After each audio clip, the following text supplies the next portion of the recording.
What's up, guys? It's your boy, the Essential John L. Crossfire, aka The Real Main Event, aka The Rogue Soldier, and today you're about to learn firsthand just what it's like to be caught in the crossfire. But above all else, prepare yourself, because in this very moment, today, right now, you are about to be caught in conversation.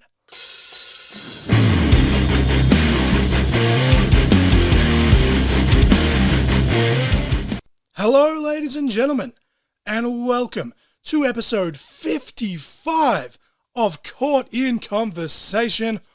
Once again, I am the Essential John L. Crossfire. I'm currently day 29 post-op. As I record this, it'll be day 31 on the day that this episode originally drops. I've just come back, actually, from my 1 month post-op checkup in Sydney, and the eye specialists and the surgeons are very happy with how it is all healing. Colours and shapes have become even more sharper, which continues to be more exciting, but also continues to trip me out quite a lot. They did have to pull out a microfiber or piece of cloth that's what they estimated it was anyway, out of my eye. It was tangled up within the stitches. We've racked our brains and we're pretty sure that it actually was from one of the dressings that I had to have on my eye in the first week or so. But other than that, nothing overly exciting has happened this week. Myself and Mrs. Crossfire, we did want to go see the Bob's Burgers movie while we were in Sydney, but unfortunately my appointment ran super late and we didn't get a chance to make it on time. But that's life. If that's the worst thing we've got to complain about, there's no use in complaining at all. We missed a movie. Shit happens. I'm sure we'll watch it eventually, whether at the theaters or at home, doesn't matter. But the song of the week this week, we're just going to jump straight into this episode. The song of the week this week is Wild Thing. Wild Thing by X. That's the letter X, and it is the 45 version. That is the number 45. This version of the song is, of course, a theme song for a professional wrestler, and of course, that professional wrestler is none other than Jon Moxley. I haven't stopped singing this song pretty much all week since watching Wrestling Revolver's Stranger Thangs show that I'm about to cover in just a few moments' time, so thought it was appropriate for this episode. But once again, the song of the week this week is Wild Thing by X. Wild Thing. Before we get to Stranger Thangs, though, I will be doing some predictions for the upcoming Impact Wrestling Slammiversary pay-per-view, and then I'm going to come back next week when I cover Slammiversary and Warrior Wrestling 23, and we're going to find out how right or wrong I was. Be interesting to see. Now, obviously, card is subject to change, but as I record this on the Friday afternoon, heading into Sunday, and then I believe it's Monday that it airs for us in Australia. It might be Sunday. I'm going to have to check that after I finish recording, otherwise I'm going to miss it. But nonetheless, the card is subject to change. But the current card, as I record this, is kicking off the pre-show. We have an Impact Digital Media Championship match. We have Brian Myers, the challenger, versus Rich Swann, the champion. I think Rich Swann retains the championship here. And then the second match on the pre-show, and I'd be lying if I said I wasn't hyped about this, for whether it's all the right reasons or all the wrong reasons, who knows, but we have the return of the infamous Reverse Battle Royal, voted the worst match in all of professional wrestling back in 2006 with the original incarnation, and they had tried it again for a second time in 2007. I believe it was also voted worst match of the year in 2007. I could be wrong on that, but nonetheless, they're trying it for a third time here with the 20th anniversary for Impact 20. At Slammiversary, they've said that they want to celebrate the highs and the lows. So who knows? Maybe the third time will be the charm, but maybe it'll just be another giant clusterfuck. But hey, I dig that. I dig it. For those that aren't aware of the rules of the Reverse Battle Royal, basically, the match starts outside the ring with wrestlers fighting to get themselves inside the ring, and they've got to go in and over the top rope, because it's a reverse battle royal rather than being chucked out. You got to go in, but you have to go over the top rope into the ring once the designated number of superstars or wrestlers have entered the ring, it's usually 8, everyone else on the outside is then eliminated, and then those 8 men compete in a traditional over-the-top rope battle royal. But then when it becomes down to the last 2, it then becomes a regular singles match. So as I say, it's one giant clusterfuck, but I personally do dig the idea. The execution, though, while poorly done in the past, will be interesting to see if it's better than worse than the original. But if one thing's for sure, as I said, it's going to be a massive clusterfuck, and I'm all here for it. And I honestly did. I popped pretty hard when I saw that they announced it was returning. You never know. Maybe this is going to be one of those ones to kind of go back and watch, maybe with a couple of beverages in your hand, just like the originals. They're great to go back and watch and maybe have a laugh. Maybe I should have done a watch-along here on the pod like I've done with other funny matches in the past, especially as a preview for Slammiversary, but I digress. I'd like to see someone random win it, like have Christopher Daniels return within his Curryman character, or someone inside the Suicide character, or I'm expecting Shark Boy to play a part in this as well, as he did recently return to Impact for the gold match where they crowned the number 1 contender for the Slammiversary main event. But as far as the actual winner goes, my prediction is, even though he's injured, I'm expecting Matt Cardona to somehow enter and win this whole thing. And I just feel like this whole gimmick, it's really right up his alley, and he could definitely make the most out of being the winner. Like, it's one of those things where he'd go around and he'd brag about being the first, reverse Battle Royal winner in, 15 years or whatever. Like, what is it, 14, 16 years? I don't fucking know. What is math? But anyway, I digress. In terms of the main card, I'm not sure which order these are going to be in, so I'm going to do them in the order that I'd book it, so to speak. Match number 1, the Ultimate X match for the Impact X Division Championship. We have Ace Austin defending the championship against Alex Zane, Speedball Mike Bailey, Kenny King, Jack Evans, and the most recent former X Division champion in Trey Miguel. In terms of one, I really want to see Kenny King get the championship. It's been a while since he's had a title, and I feel like he could really give a boost to the X Division. But in terms of my official prediction, if you will, I think Ace Austin will retain the X Division Championship. Match number 2, you've got Honor No More, which is Eddie Edwards, Matt Taven, Mike Bennett, PCO, and Vincent, versing the Impact Originals. You've got Chris Sabin and Alex Shelley, of course, the Motor City Machine Guns, Kazarian, Nick Aldis / Magnus, whatever you want to call him, and a mystery partner. First off, I think the partner will be Cowboy James Storm, if not Wildcat Chris Harris. Wildcat Chris Harris. I'm not even going to edit that out. Depending on how Wildcat's health is, could potentially see it being Rhino or maybe even Christopher Daniels as well, but my solid prediction for the mystery partner is James Storm, and maybe that's more of a want as well, because I'm just a massive mark for the Cowboy. But as far as the actual winners go, I think you almost have to give Honor No More the win here, because, it's 20 years of Impact, and you've got to have some kind of heel to at least spoil the night a little bit, and I feel like they spoil the feel-good moment of the originals reuniting, and then that can actually lead to the return of Lethal Lockdown, which is a staple for Impact Wrestling, where eventually that's when Impact Wrestling goes on to topple Honor No More. That's just a little bit of fantasy booking there going further, but yeah, I think, official prediction, I think Honor No More pulls out the win in this one. Match number 3, the Queen of the Mountain match for the Impact Knockouts Championship. This is the first ever female incarnation of the King of the Mountain match. On top of that, so we have Tasha Steelz defending her championship against Deonna Purrazzo, Chelsea Green, Mia Yim, and Jordan Grace, with Mickie James returning as the special enforcer.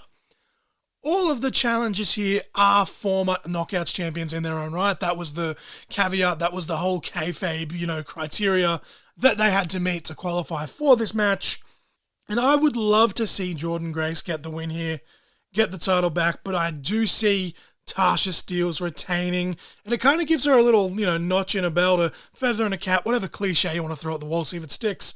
It kind of, just gives her that little something something, because she, of course, very recently, she won the first ever Knockouts Ultimate X match. So having her win Ultimate X match and then a King of the Mountain match, or in this case, Queen of the Mountain match as they're dubbing it, would be a very big thing for her. But yeah, official prediction is Tasha Steelz to retain the Knockouts Championship. Match number 4, the Impact World Tag Team Championship. We've got the Good Brothers, Doc Gallows and Carl Anderson. They are challenging the Briscoes, Mark and Jay, the champions. I think the Briscoes retain here. Match number 5, we've got a Monsters Ball match. We've got the returning Sami Callihan versus Moose. This one is very hard for me because I'm a massive mark for both dudes. Both these guys could use the win, and I could see them both getting the win for multiple reasons. But I both want, and ultimately, I think that Sami Callihan does get the win, even if just barely, thus sending Moose on a warpath of sorts, now that he has had a couple of losses in a row, kind of, sore loser sort of thing. He's got to, prove his worth sort of thing after, carrying the company on his back for so long, and then he loses, 3 or 4 big matches in a row. This is going to be the thing that makes him snap. But yeah, I think Sami Callihan defeats Moose. And then we've got match 6 / the main event. We've got the Impact World Championship. We've got Eric Young, the challenger, versus Josh Alexander, the champion. I think straight up Josh Alexander retains. I'm a very big fan of EY and wouldn't be opposed to him winning, but Alexander battled for far too long to finally get the title, to just lose it so soon, in my opinion. I'm sure I'm going to be wrong on some of these predictions, at least with one of the title matches, at least because I've just realized as I record this that I've had all champions retaining, but I guess we'll just have to wait and see. But those are my quick predictions for Impact Wrestling Slammiversary pay-per-view for 2022. The match of the week this week, just for shits and gigs, is going to be the Reverse Battle Royal from Bound for Glory 2007. This is the second installment of this gimmick match, as I just stated moments ago, and it is available for free on Impact's YouTube channel.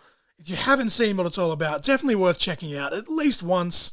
But again, the match of the week this week is the Reverse Battle Royal at Bound for Glory 2007. But now for my review, or recap-ish, as I've coined here on the show, of Wrestling Revolver's Stranger Thangs. We had a sold-out, standing-room-only crowd for this one here, airing live from Dayton, Ohio. I absolutely love the setup of the venue that they were in here. The orange colour scheme of Wrestling Revolver really popped here, and the fans were packed out on all 4 sides of the ring. But match number 1, we had a singles match. We had Rich Swann versus Jordan Oliver. Jordan Oliver was Rich Swann's hand-picked opponent. I don't know if that was real or kayfabe. Not that it really matters, but it was a great story to tell straight off the bat, in my opinion. Both guys come out with all of their fast-paced flips and tricks. The fans are totally into it. You always got to start things off hot, brother. Typical back and forth indie-rific match, but I dig it. Both guys showing plenty of displays of athleticism and resilience. There was a really awesome counter in here where Rich Swann went for a handspring cutter and Jordan Oliver caught him in a cutter of his own. It was really cool. I actually got a photo of that. That was the photo that I posted on Instagram as I was not announcing that I was watching the show, but as I was trying to hype up the show and tweet along with the show, and I guess, not tweet because it's Instagram, but y'all know what I mean. It was just, I took a photo of the TV as the cutter happened by pure accident. But anyway, Rich Swann goes on to get a near fall. He hits a combination of a handspring satellite DDT and then a handspring cutter. Fucking awesome combo there. But then Rich Swann still goes on to pick up the win with a beautiful Phoenix splash. Both guys show respect after the fact. We then got a video package saying that Chris Bay would be back in Wrestling Revolver when they return to Dayton, Ohio in August. Match number 2, we had a sudden death scramble. We had Billy Starks versus Trey Lamar versus Cole Radrick versus Aiden Prince versus Nate Wings versus Jessica Havoc. As always, just a clusterfuck in all the right ways. Everyone gets their shit in, gets their shine, looks strong, brother. But that works so well, in this super indie type of environment. The crowd was very hot in this setting, which is always good to hear. Eventually, Jessica Havoc goes on to get the win after an avalanche tombstone piledriver from the second rope onto Cole Radrick. Match number 3, we had a singles match. We had Warhorse versus Madman Fulton. Two similar-ish vibes from these two, with an obvious size advantage, though, to Fulton. Fulton is in his home state here in Ohio. Warhorse was wearing yellow in this match, which was really weird, by the way. I've never seen him wear anything that wasn't black and red. But anyway, the commentary team had some technical difficulties in this one. Fulton showing his insane agility for a big man, as he's become very well known for in the last couple of years. I really feel like these guys would make an awesome tag team if given the chance, though. I did tweet that out as well to Wrestling Revolver, so hopefully I'll get my wish in a couple of shows' time. Who knows? But Warhorse hit a crazy barrage of headbutts on Fulton, which was both cool and cringy at the same time. Now, obviously, he's a trained professional, so he knows how to throw them. They're working headbutts, but it still does make you worry about a dude accidentally scrambling his own brains, because accidents can happen. So, when you're firing off, 10, 11, 12, I don't know how many he threw out there, but it was just that's both awesome and no at the same time. I don't know, it was just a little thing, but for some reason I was just like, nope, nope. Warhorse had a very big display power of his own, though, with a deadlift powerbomb onto Madman Fulton on the apron. Fulton returns in kind with a massive chokeslam off of a counter to Warhorse coming off the top rope. Warhorse gets a very close near fall off of a huge lariat, with Fulton with his long legs being able to get to the ropes.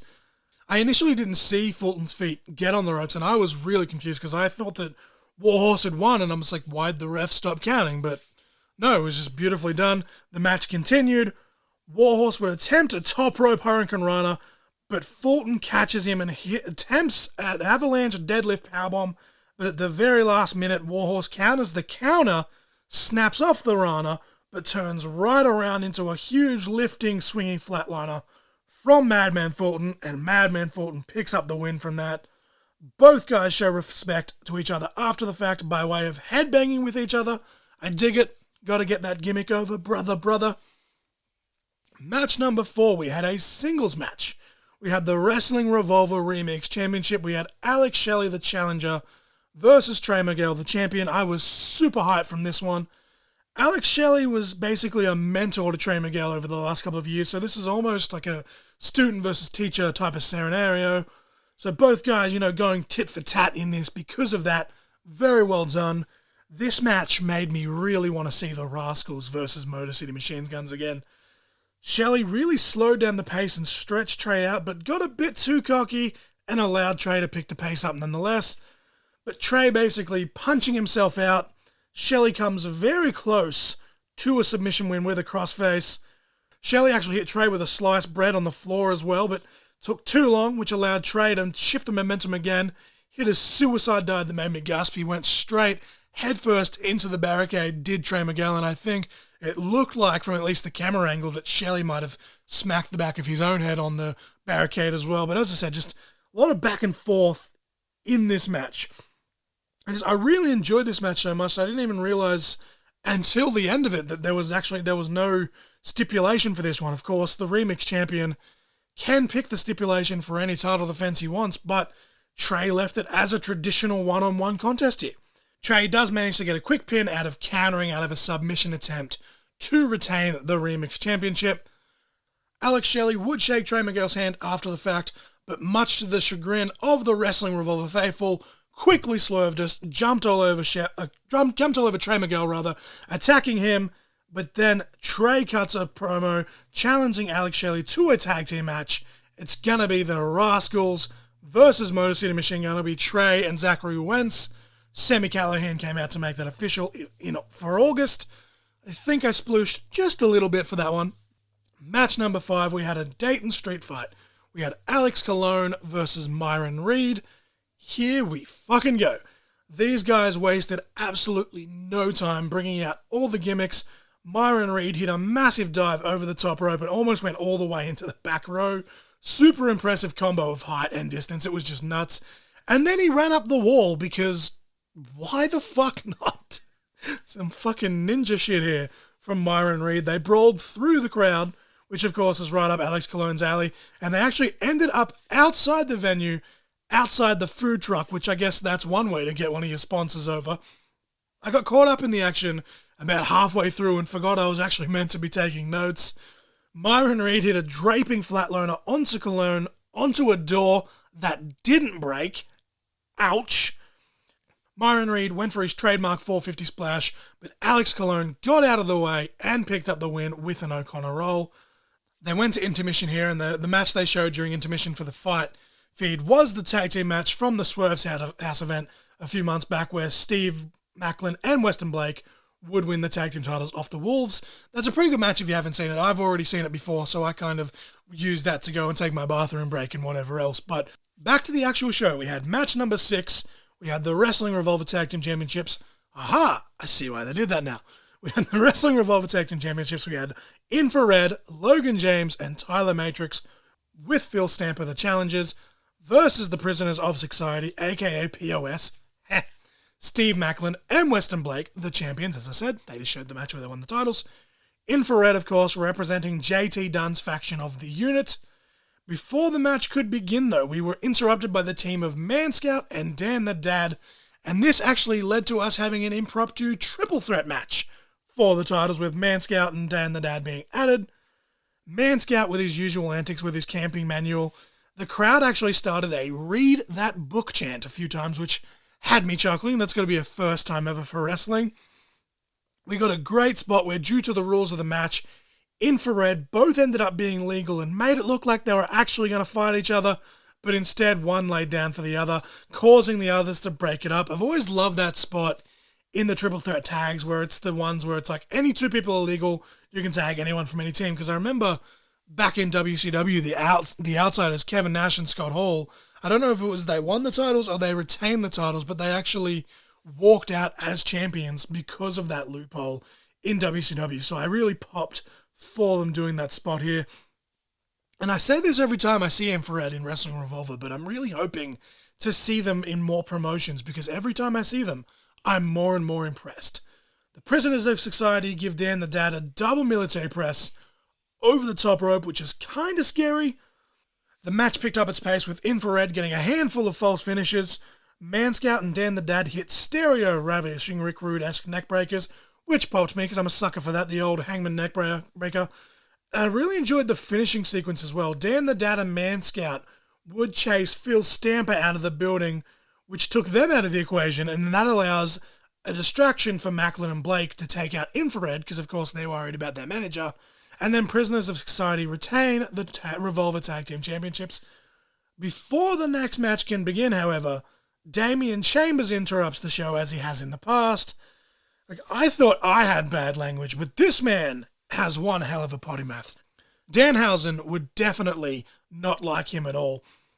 Damian Chambers issues an open challenge, and we had an impromptu singles match. We have match number 7, Damian Chambers versus Semi Callihan with JT Robinson. Chambers jumpstarts the match, but Semi Callihan wins almost instantaneously with a spike pile driver. Semi Callihan sending a message to Moose ahead of the next Impact Wrestling pay-per-view in Slammiversary, which I was just talking about.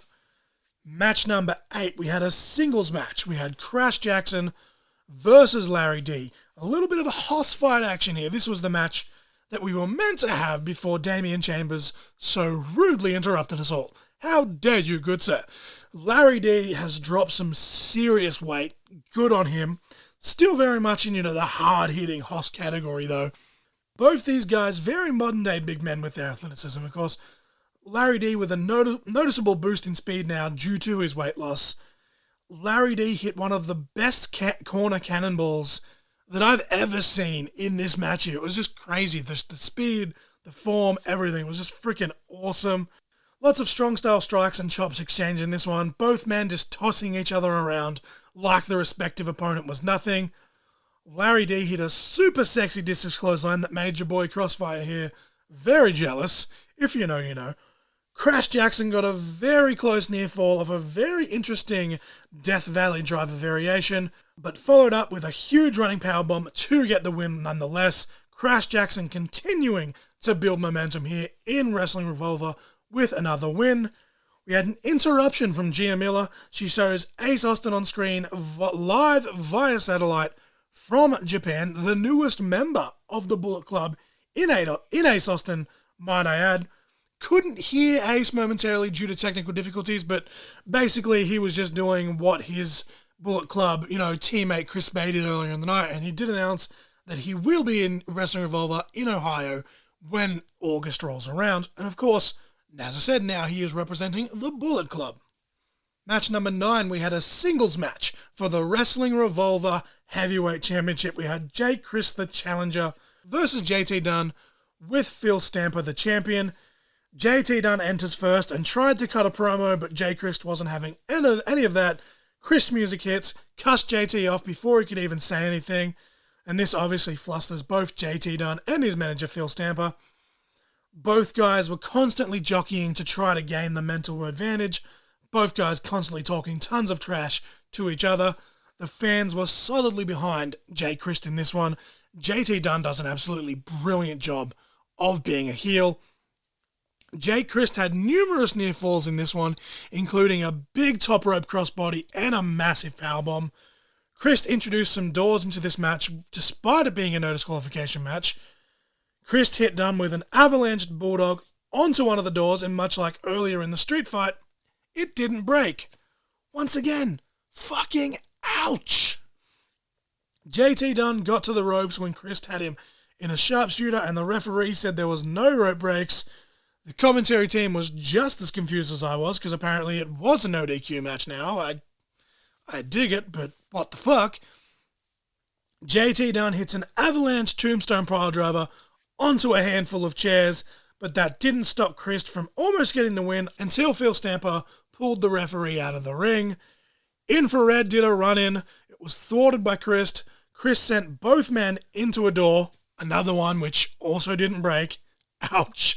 Phil Stamper tried to run in. Christ thwarted that as well. And then there was just a big old clusterfuck smoz at the end. Christ came very close on multiple occasions to getting the win, but there was no referee. JT Dunn accidentally took out one of the referees with a rolling elbow after Jake Christ ducked.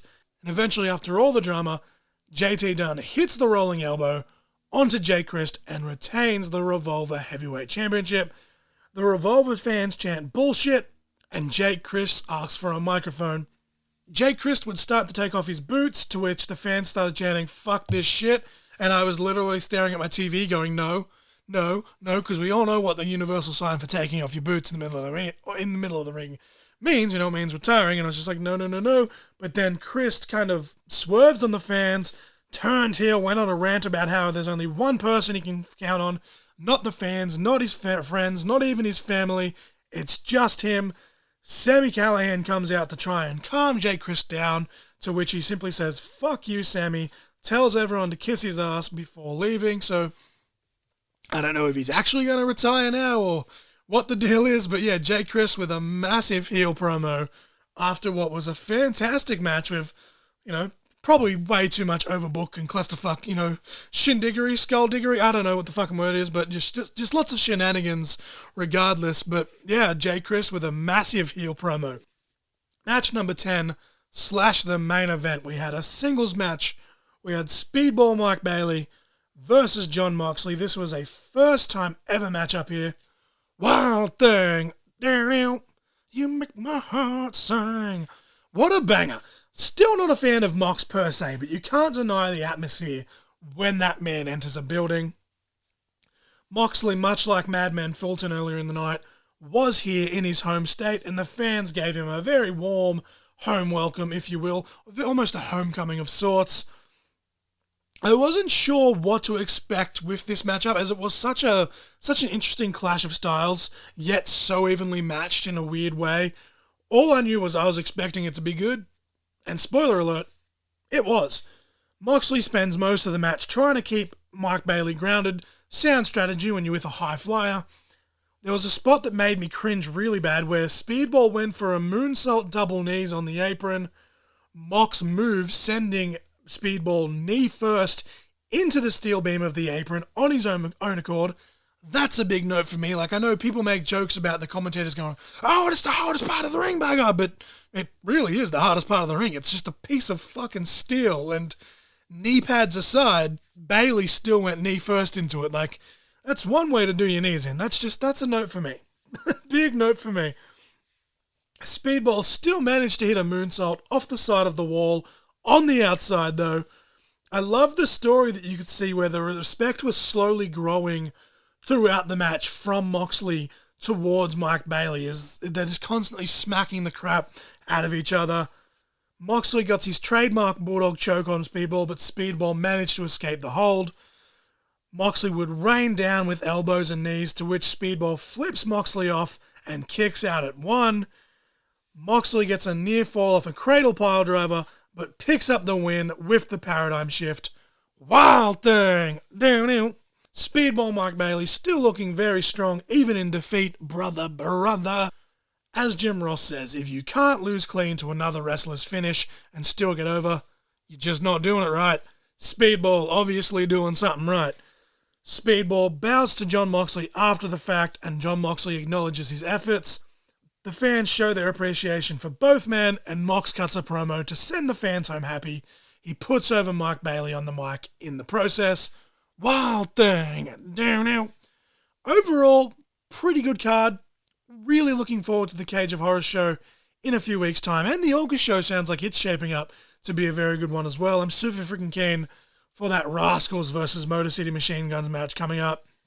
I'm equally excited to finally get that Jon Moxley and Sami Callihan versus the Wolves, Eddie Edwards and Davey Richards match in the near future too. Wrestling Revolver really starting to make a big statement on the US independents, and they've quickly become one of my favourite promotions, along with Warrior Wrestling and Deathmatch Down Under. But once again, a semi-short one this week. I do apologise, tripping over my words a couple of times, but again, I'm just ADHD as fuck. It is what it is. Super keen for Slammiversary this weekend and Warrior Wrestling 23.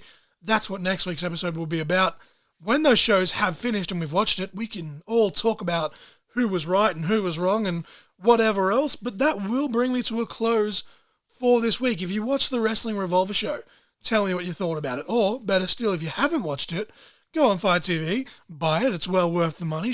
Support a great independent promotion, support a fuck ton of great independent professional wrestlers.